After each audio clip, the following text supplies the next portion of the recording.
Já de volta com o nosso Manhã da Piedade nesta segunda-feira. E segunda-feira é começo de semana e você já sabe, né? É o dia que nós falamos sobre dinheiro, sobre os nossos investimentos. E investimentos é o tema da nossa conversa de hoje com um especialista no assunto. Investimentos para o ano de 2020, né? Na verdade, na hora que nós pensamos em poupar, guardar um dinheirinho extra, né, já vem aquela dúvida sobre em que investir, né? Qual o investimento mais rentável, mais seguro? Quais as opções que nós temos disponíveis aí, né, no mercado? Bom, para tomar esta decisão, uma série de fatores deve ser levada em consideração, viu? Por exemplo, o perfil do investidor, o tempo de investimento e a situação financeira do país. Tudo isso as pessoas devem analisar. E é sobre este tema, então, que eu converso agora com o professor de Administração Financeira e também escritor Antônio Dias. Bom dia, Antônio. Bom dia, Cília. Bem-vindo mais uma vez, viu? Um prazer estar aqui com vocês. Pois prazer. é, início de ano, segunda-feira. Segunda-feira. Muito propício para falarmos de dinheiro, de investimentos, principalmente dinheiro, né? Que está aí no nosso dia a dia, né? Com certeza. Pois é, e aí para 2020, quando as pessoas começam a fazer aquele planejamento que a gente já falou tanto aqui, da importância dele nesse início de ano, tem que ser levado o que em consideração antes de decidir qual caminho seguir, que tipo de investimento nesse ano? Investimento agora, viver de renda é cada vez mais difícil. Isso está claro, né? A taxa Selic reduzida, agora 4,25% ao ano. Então, quer dizer, os investimentos tradicionais que o brasileiro sempre opta, que é a questão da poupança, renda fixa em geral, esses investimentos estão empatando ou perdendo a inflação, que também está na casa dos 4%. A previsão para 2020, 2021 e 2022 na casa dos 3,40, 3,75, né? Então, ou seja, a poupança, que é uma opção de investimento muito utilizada, deve ser, né, abandonada pelo brasileiro. Ainda é a mais utilizada pelo brasileiro? Ainda é muito utilizada, né? Muitos bilhões de reais ainda investidos em poupança, né? Em renda fixa em geral. Então, ou seja, agora viver de renda está cada vez mais difícil. Então, isso vai levar os investidores a buscarem novos caminhos. Novas opções. Novas opções. Renda variável, por exemplo. Então, ele vai se expor mais ao risco, a variabilidade do retorno. Enquanto uma poupança, uma renda fixa, você tem um rendimento mais ou menos estabelecido, previsto, né, com pequena variação, o renda variável ele vai para cima ou vai para baixo, ele oscila. Né? A gente sempre compara aquele exame, né, eletrocardiograma, tem lá os movimentos de alta e de baixa. E então, assim, portanto, assim comporta o mercado, ele é suscetível a quaisquer variações. Coronavírus, por exemplo, estamos assistindo aí o efeito do coronavírus nas bolsas, nos mercados, nos negócios. A gente vai falar disso hoje aqui também no programa de coronavírus. Portanto, o mercado ele é muito volátil, ele varia muito, oscila muito. Então, isso está levando, né, diante da conjuntura mais estável, em termos de perspectivas econômicas mais favoráveis, que tem incentivado por meio da redução da taxa de juros, e isso tem levado os investidores a buscarem novas alternativas. Não dá mais para ficar ali naquilo que nós fazíamos sempre. Mas e quando você fala em diversas opções que nós temos aí para a pessoa seguir, né? Que opções são essas? Como que as pessoas podem definir qual é a melhor opção de investimento para 2020, hein, Antônio? Primeiramente, o horizonte de investimento. Para quando ela vai precisar do dinheiro? A quantia de dinheiro disponível. E o que você bem disse, o perfil do investidor. Qual é o meu perfil? Eu sou mais agressivo? Eu sou mais conservador? Então, se eu sou mais conservador, então eu tenho que dosar mais, equilibrar mais a minha carteira, o meu portfólio, o meu conjunto de investimentos. E vai demandar um pouco mais de estudo, de avaliação por parte do investidor, de conhecimento mesmo. Então, entender, compreender. O brasileiro é mais conservador, por isso que opta muito pela poupança e investimento, né, de renda fixa, né? Porque ele veria um rendimento mais ou menos assegurado. Ele não gosta muito de arriscar, né? Agora tem crescido muito a busca, por exemplo, o investimento de renda variável, como bolsa de valores. Mas ainda é predominante o investimento em renda fixa, inclusive poupança. Mas estando agora os investidores, né, cientes, ou devendo estar cientes de que a taxa Selic, a taxa básica, está na casa dos 4,25% ao ano, a poupança, nesse caso, vai render 70% disso. Então, dá 3 e pouco, dá 4,5, dá 3,15, um pouco em torno de 3%. Veja só, não vale a pena. Inflação já está acima disso, a prevista 3,4% para 2020. Então, a inflação já vai ter o quê? Um rendimento negativo. Você não vai nem conseguir compensar a inflação. Vai perder para a inflação. Então, buscar outras alternativas. Então, o primeiro caminho, conhecer sua realidade, conhecer o seu valor disponível, realmente a sua parte pode ser destinada a investimentos. Organizar muito bem tudo isso. Organizar muito bem, tem que ter bem equilibrado, tem que ter aquela reserva também para as questões imprevistas, os imprevistos que podem acontecer, então você tem que ter uma reserva e destinada àquela parte para investimentos. E, uma vez destinada essa parte, buscar, então, alternativas que busquem render mais. Então, alternativas, por exemplo, pode ser o mercado de renda variável. Mas, muitas vezes, o investidor pode ter insegurança de investir diretamente em bolsa. Também tem que conhecer o que é bolsa de valores, né? Os títulos que ali são negociados. Tem que entender é muito mais arriscado. E, principalmente, para quem sai da renda fixa, com aquela cultura da renda certa. O investidor pode colocar o dinheiro dele lá hoje e o dinheiro desaparecer, virar pó de um dia para o outro. Ou pode se multiplicar também, e aí ele ficar mais estimulado, ainda mais motivado e colocar mais. Então, aquele que tem visão muito de curto prazo, o curto prazo é muito sujeito a oscilações. Então, sobe, desce, abaixa, sobe, tal. Então, quer dizer, é muito sujeito a isso. Então, quem tem um perfil de horizonte mais de longo prazo, vai passar por isso e, ao longo do período, tende a oferir um ganho maior. Então, por isso, a definição do horizonte é fundamental. Tem que ter o horizonte de tempo para evitar que ele tenha, por exemplo, uma necessidade e vai precisar do dinheiro, tem que fazer um resgate antecipado, né? E o horizonte também é muito importante para questões fiscais. Se você investe até 360 dias, né, ou se você investe até 180, até 360, até 720 ou acima de 720, as alíquotas de imposto de renda também são diferenciadas. São diferentes, ou seja, tudo isso prazos tem que ser maiores, analisado. imposto menor. Tudo isso tem que ser analisado. E principalmente o perfil, que tem que ser uma carteira, uma montagem de investimentos que seja adequada ao perfil do investidor. O investidor que tem um perfil muito conservador, ir à Bolsa, por exemplo, ele pode sofrer sérios prejuízos. Ele pode ficar, no caso, aí, sofrer com qualquer variação, ver um coronavírus, por exemplo, que era inesperado no final do ano passado. Nós conversamos no final do ano passado, dia 9, dia 16, e não havia essa previsão de coronavírus. São fatos que surgiu na virada nada. E afeta fortemente a economia, porque o mercado acionário ele é sujeito a inúmeras variações, porque tudo está conectado, interconectado. Qualquer coisa oscila, causa oscilações. Como o caso do coronavírus, né? Ameaça, por exemplo, de a Olimpíada em Tóquio não acontecer, por exemplo. Já há essa Tudo notícia, pode refletir nesse mercado financeiro. Reflete nos negócios, nas viagens, nas negociações, tudo, e cria uma incerteza maior. E a incerteza maior traz maior instabilidade no mercado. Pois é, Antônio, e aí a gente está falando para aquelas pessoas que estão em casa, que muitas das vezes estão estudando ainda, estão entendendo esse cenário econômico, vão começar agora a investir, são pessoas mais conservadoras, que estão com dinheirinho lá na poupança e querem, então, entender mais desse mercado e investir. O que você indica? É necessário um curso, uma capacitação, procurar uma ajuda profissional? Qual é o melhor caminho nesse caso?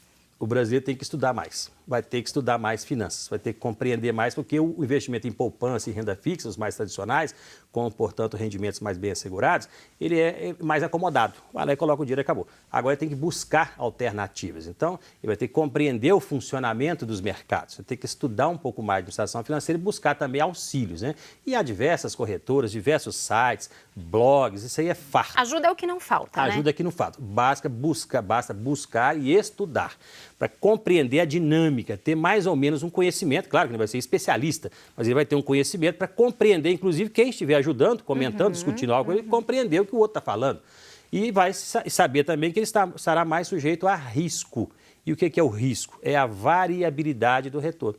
É o retorno que oscila, que aumenta, que diminui, né? Um risco menor quando ele é mais estável. Se o retorno fica oscilando muito, é mais arriscado. Então, os investimentos para oferir, ganhar mais, viver de renda, ganhar um pouco mais na renda, na rentabilidade do dinheiro, tem que arriscar mais. Então, compreender um pouco sobre o funcionamento das aplicações de renda variável, outras opções de renda fixa que pagam um pouco melhor do que a poupança e outros tradicionais investimentos, opções de fundos. É interessante para quem tem algum recurso para investir e que quer investir em renda variável, mas que não vai investir diretamente, então investe via fundos, e aí os fundos são administrados por profissionais do mercado. Então, eles buscam as melhores aplicações. Então, buscar fundos, que é uma forma de um investidor se tornar ali um participante daquele fundo, uma espécie de condomínio, né? Um condômino, um sócio, um participante, e aí oferir ganhos juntamente com o conjunto do fundo.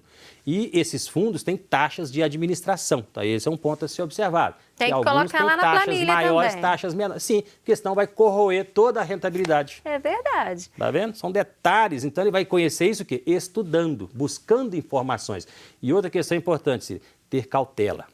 A poupança está pagando pouco, está perdendo. Nós não vamos desesperar também e sair aplicando de qualquer maneira. Porque senão pode perder muito dinheiro, Pode perder como ainda você mais. disse. Então, nem, né, em vez de perder o que já perderia mesmo da perda pela inflação, vai perder ainda mais. É um passo de cada vez, né? Um passo, conhecimento, né, discernimento das coisas, em relação às coisas, em relação aos mercados e cautela no investimento. Agora, o brasileiro, ele tem se preocupado mais com essas questões, em entender o mercado financeiro, em estudar, em buscar mais informações sobre finanças? Tem, em geral tem buscado mais informações, está sendo forçado a isso, levado a isso, né? Que a conjuntura mudando, as condições econômicas mudando, as condições de renda mudando, então o perfil de geração de renda a partir do dia de aplicações alterando, isso vai levando, né? E vai também favorecendo essa nova política agora de taxa de juros baixa, né? 4,25, por exemplo, e taxa de dólar alta, o câmbio elevado, o dólar elevado, né? O real desvalorizado, isso tem forçado então os investidores a buscarem novas alternativas e para isso tem que conhecer. Tanto que houve um salto já, né, de investidores na Bolsa de Valores. No final do ano passado, para virada deste ano, né, já teve um salto expressivo. Já teve uma mudança expressivo. E os investidores em geral, os pequenos investidores, pessoas físicas, buscando cada vez mais informações. Isso tem acontecido sim, porque o brasileiro em geral era muito acomodado. Mas não é só o brasileiro, não, é mundo afora. Essas questões de administração financeira, as questões de educação financeira, não são só questões do brasileiro. Não é o brasileiro só que é mal educado financeiramente. Mundo afora será diversas aí fraquezas, debilidades, os norte-americanos mesmo, né? País das finanças, né? A Inglaterra, a França, a Alemanha, os franceses, então europeus em geral, todos têm fraquezas, debilidades em termos de conhecimento de administração financeira e educação financeira. Então não é só do brasileiro, não. Agora nós, diante da nossa situação, nossa conjuntura, a reforma da Previdência também tudo influencia. Tem modificado muito, as pessoas têm que cuidar mais da sua aposentadoria, preocupação em formar uma poupança para o futuro. Então isso tem levado à busca por mais conhecimento. E aí tem também estimulado, incentivado também as instituições, o Banco Central tem encabeçado a questão da educação financeira, a educação financeira está chegando às escolas, né? Minas Gerais já vai aderir, Pará, alguns outros estados já aderiram. Então, isso é muito importante, né? Desde criança, na sala de aula, aprender sobre o valor do dinheiro, o valor de cada produto que você compra, porque hoje, às vezes, as pessoas vão ter acesso, vão entender melhor sobre finanças quando a pessoa já é adulta, né? Sim. Quando trabalha, recebe o primeiro salário e, às vezes, não sabe nem o que fazer direito, né? Muitas vezes por pressão, por necessidade, urgência, né? Tem que aprender agora, né? É agora. Eu aqui, vai agora, então, quer dizer, as pressas. Então, a pessoa, às vezes, né, comete erros, assim, gravíssimos e perde muito dinheiro, né? Então, com isso, saber, por exemplo, a questão taxa Selic, a taxa 4,25, a poupança pagando 70% dela, dando em torno de 3, saber que a poupança pagando 3,15, a inflação sendo 3,40, eu estou perdendo dinheiro. Isso aí é o básico. E muitos não têm noção disso. Tem que saber. Isso aí, no mínimo, né? Está alerta a essas questões. Tá. Agora, as pessoas que querem mudar mesmo, né? Você está falando isso pra gente, a gente mudança, um salto, né? A gente complexo, vê todas essas mudanças aí no mercado financeiro. Vai aos poucos, como você disse. Cautela. E diversificar aí. Isso é indicado também? Sim, diversificar porque é uma forma de diluir o risco. Quando você aposta tudo numa coisa só, é a famosa expressão de colocar os ovos numa única cesta. Se eu coloco os ovos numa única cesta, se a cesta cai, já se era. Eu distribuo em diferentes cestas, cai uma, mas não caiu as outras. Então, portanto, cai o investimento, eu perco em um investimento, mas eu posso ganhar ou perder menos em outros. Então, um compensa o outro. É o que nós chamamos de covariância. Os investimentos têm variações diferentes, né? Então, pode ter uma correlação negativa, a covariância negativa, onde o investimento sobe, o outro abaixa. Então, isso aí, esses movimentos são importantes. Então, a diversificação é fundamental. Então, um pouco, digamos, tem poupança, tem fundo de renda fixa, tem fundo de renda variável, tem ações, tem fundos de investimento. Então, ou seja, diverso. Então, é uma forma de diversificar.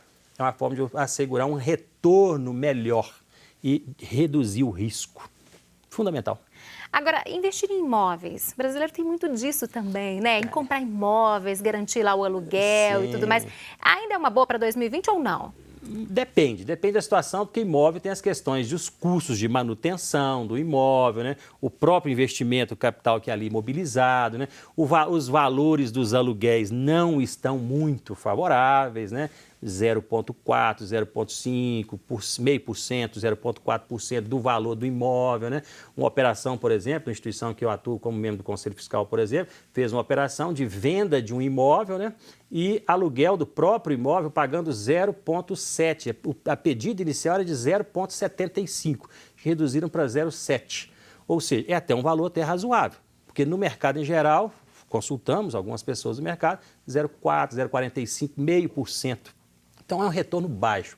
E, muitas vezes, a inadimplência, né, por conta da falta de pagamento. Então, tem uma série de problemas também causados. Então, já foi, em tempos passados, muito bom. Hoje, nem tanto. a aplicação em investimentos em imóveis como fonte de renda. Se é o único investimento da pessoa agora em 2020, não é bom ela já pensar em mudar um pouquinho isso aí, né? Dar uma equilibrada. Dar uma equilibrada, uma diversificada, igual nós estávamos falando. Não só concentrar nisso, não só colocar os ovos numa mesma cesta.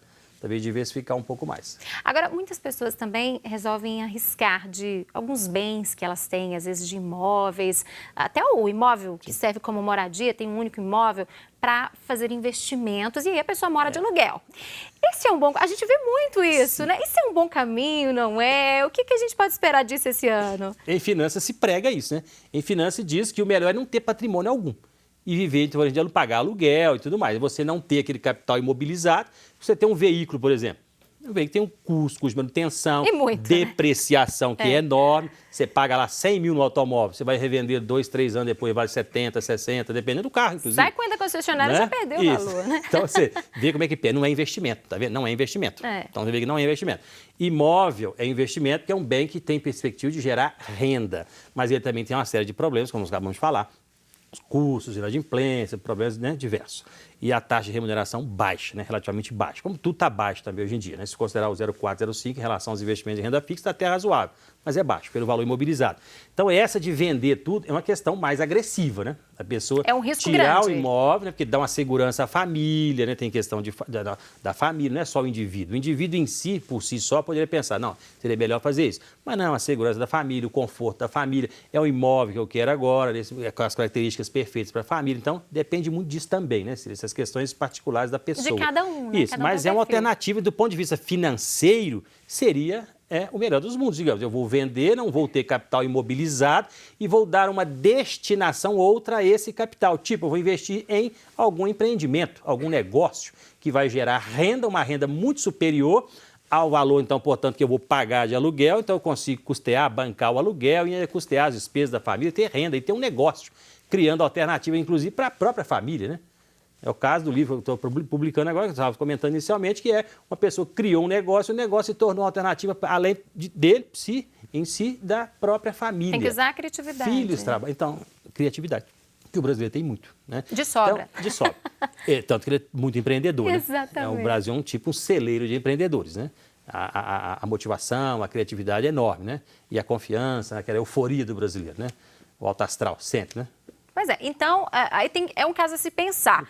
Mas primeiro, antes de pensar em ganhar dinheiro, aí pensar na segurança da família. Se é um imóvel único, um único apartamento, a única casa que a pessoa tem, na estrutura ali do dia a dia da família. Pode ser, realmente pode ser, igual você falou, pode ser uma alternativa, mas tem que ser muito bem avaliada, porque é uma situação onde eu vou vender, me desfazer do imóvel, então eu tenho que ter também uma destinação para esse dinheiro. Eu estava falando, ou vai criar um negócio, por exemplo. Muitas vezes a pessoa pode ter isso aí, uma necessidade. Já tem que ter um planejamento para isso. Sim, está vendo? É importante o planejamento, como sempre, a gente vem sempre bater nessa tecla do planejamento. Sempre recai sobre ele. Porque se eu vou vender, eu tenho que ter algo melhor para fazer com esse dinheiro do que está investido ali, porque o imóvel também tem alguma valorização. Os imóveis tiveram até uma recuperação. A economia recuperando os imóveis tem recuperação, né? Ainda mais com as taxas de juros baixas, muitos podem procurar imóveis como meio de investimento, porque é muito variável esse comportamento, depende de cada caso, né? Cada pessoa tem um comportamento, né? Então, muitos podem procurar imóveis, como procuram ouro, procuram outras formas de investimento, procuram renda variável, igual nós estávamos falando anteriormente. E o imóvel também é uma via. Mas então, tem que ter um projeto. Se eu tenho um projeto, muitas vezes pode ser interessante eu vender uma casa, um apartamento, um veículo e tudo mais, e transformar esse dinheiro em investimento num negócio. Que aí eu vou ter, então, um negócio bem planejado, não um negócio forçado, assim, por necessidade de ter que empreender às pressas. Empreendimento com planejamento, com avaliação, mágica essa? Com modelo. E isso é chave, né, na vida pessoal, empresarial, né? Planejamento. E aí, tendo um modelo de negócio bem desenhado, uma forma, né? O que eu vou entregar para o cliente, atender a sua necessidade, como é que eu vou oferir receita e ganhar dinheiro com aquilo.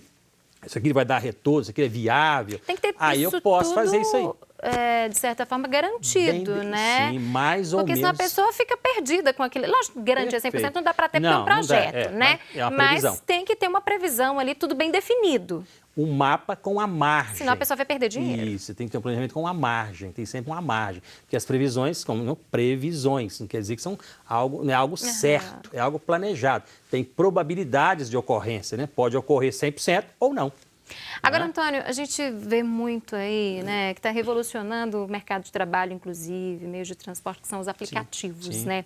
Aplicativos de transporte. Eu vejo muitas pessoas falarem o seguinte: esse ano eu vou desfazer do meu veículo porque ele me dá muita despesa, e a gente já falou sobre isso aqui, desvaloriza, tem seguro, tem, no momento de abastecer, enfim, tem a manutenção diária de um veículo que não é baixa, a gente sabe disso.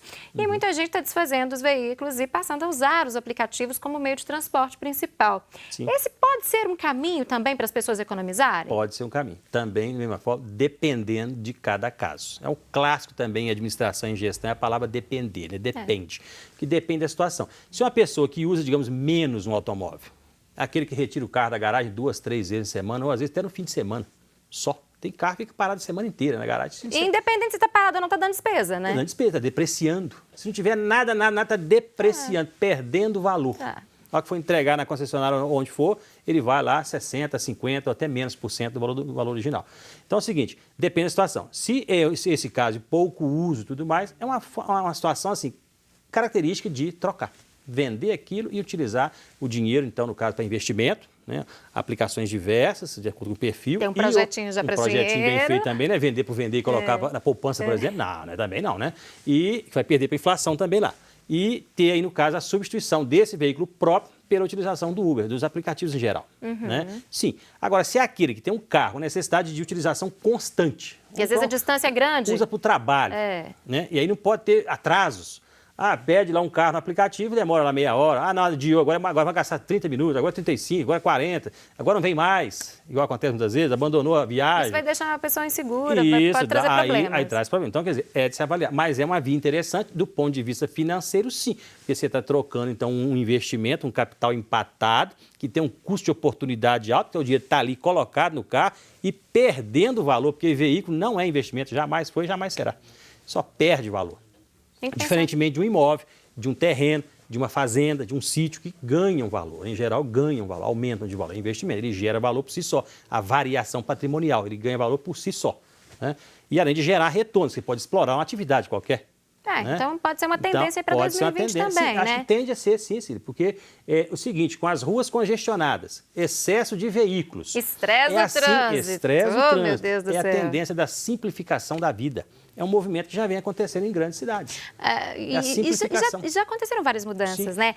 Há alguns anos a gente via nas garagens, podia perceber 3 ou mais carros, né? Hoje deu uma reduzida, de enfeite lá, de vez em quando tirava da garagem para lavar. Só para lavar. Gastando água, inclusive, também outro, né? Comportamento inadequado também. Atualmente, né? E outra também é a economia colaborativa. As pessoas tendem o quê? Carona. Né, o formato de caronas, eu vejo muitos estudantes do FMG, por exemplo. Tem aplicativos para isso aplicativo hoje, então, os estudantes fazem muito isso, aplicativos já para isso, porque a tendência é a economia colaborativa, as pessoas compartilharem os bens. Evitar, então, todo mundo ter um carro, cada um colocar um carro na rua com um passageiro, só motorista. Aí, a gente ainda vê isso só hoje. Condutor. Muito. Sim, demais. Tem que mudar. Você vai olhando assim, eu fico olhando, nossa, cada um com só motorista.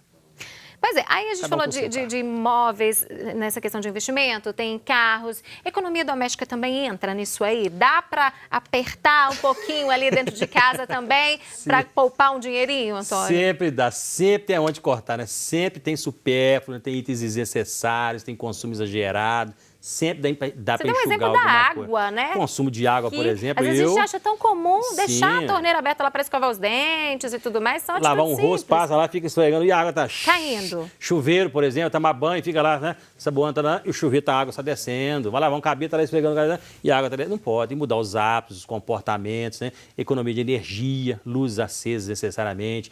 Aparelhos em stand-by, por exemplo, ficaram o dia inteiro ligados, que consome energia. Então, você consome, tira diferencial de 20%, 30% às vezes do consumo de energia. Você reduz o consumo de água.